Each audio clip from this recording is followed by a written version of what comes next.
Hello friends, నమస్తే. Welcome to food court kitchen.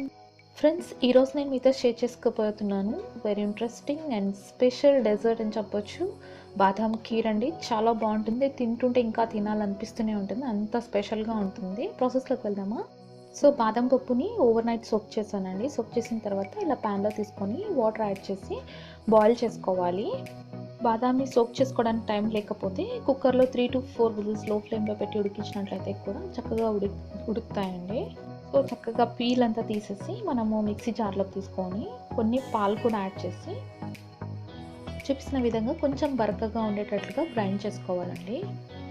So ఇలా బరకగా ఉండడం వల్ల మనం ఖీర్ తింటున్నప్పుడు బాగా ఎంజాయ్ చేయొచ్చట బాదాంని. సో ముందుగా ప్యాన్ పెట్టుకొని ఫుల్ క్రీమ్డ్ మిల్క్ తీసుకోవాలండి. ఈ ప్యాన్ నేను ఇక్కడ నాన్ స్టిక్ వాడాను, మీరు మందపాటి ప్యాన్ కూడా వాడుకొని ఈ పాలు హాఫ్ అయ్యే వరకు బాగా మరగనివ్వాలండి. సైడ్స్కి అంటుతున్న మీగడంతా తీసుకొని పాలలో వేస్తూ మరిగించుకోవాలి.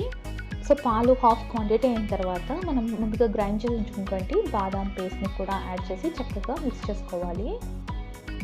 మిక్స్ చేసిన తర్వాత కొద్దిసేపు బాగా మరగనివ్వాలండి. సో మనం కంటిన్యూస్గా దీంట్లో లో ఫ్లేమ్లో పెట్టి కలుపుతూ ఉండాలి, లేకపోతే కింద అడుగంటిపోతుంది, టేస్ట్ అనేది చేంజ్ అవుతుంది. సో లో ఫ్లేమ్ మీద పెట్టుకొని చేసుకోవాలి. అలాగే టేస్ట్కి సరిపడినంత షుగర్ కూడా యాడ్ చేసుకోవాలండి. అలాగే నేను ఇక్కడ పాల పౌడర్ కూడా యాడ్ చేస్తున్నాను. దీనివల్ల టెక్స్చర్ అనేది చాలా బాగా వస్తుంది, టేస్ట్ కూడా బాగుంటుంది. అలాగే కేసరిని, కుంకుమ పువ్వుని పాలలో నానపెట్టుకొని ఉంచుకున్నానండి. ఇప్పుడు అది కూడా యాడ్ చేస్తాం. దానివల్ల ఫ్లేవర్ అలాగే కలర్ అనేది చాలా బాగుంటుంది. ఇప్పుడు ఇలాచీ పౌడర్ని కూడా యాడ్ చేస్తామండి. సో ఇలాచీ పౌడర్ యాడ్ చేసిన తర్వాత ఒకసారి మిక్స్ చేసుకొని ఇంకా ఫ్లేమ్ ఆఫ్ చేస్తే సరిపోతుందండి. ఈ కన్సిస్టెన్సీ మనకి ఓకే, ఎందుకంటే చల్లారిన తర్వాత ఇది చిక్కబడుతుంది అనమాట. సో బాదాం ఖీర్ చల్లగైన తర్వాత ఇప్పుడు మనం ఒక ట్రైలో తీసుకుందామండి. తీసుకున్న తర్వాత ఫైనల్గా బాదాంతో గార్నిష్ చేసుకున్నాము. మీరు ఏ డ్రై ఫ్రూట్స్ కావాలన్నా కూడా వేసుకోవచ్చు. నేను ఇక్కడైతే బాదాం వేసుకుంటున్నాను. సో ఇప్పుడు రిఫ్రిజిరేటర్లో 1 అవర్ పెట్టుకుందామండి.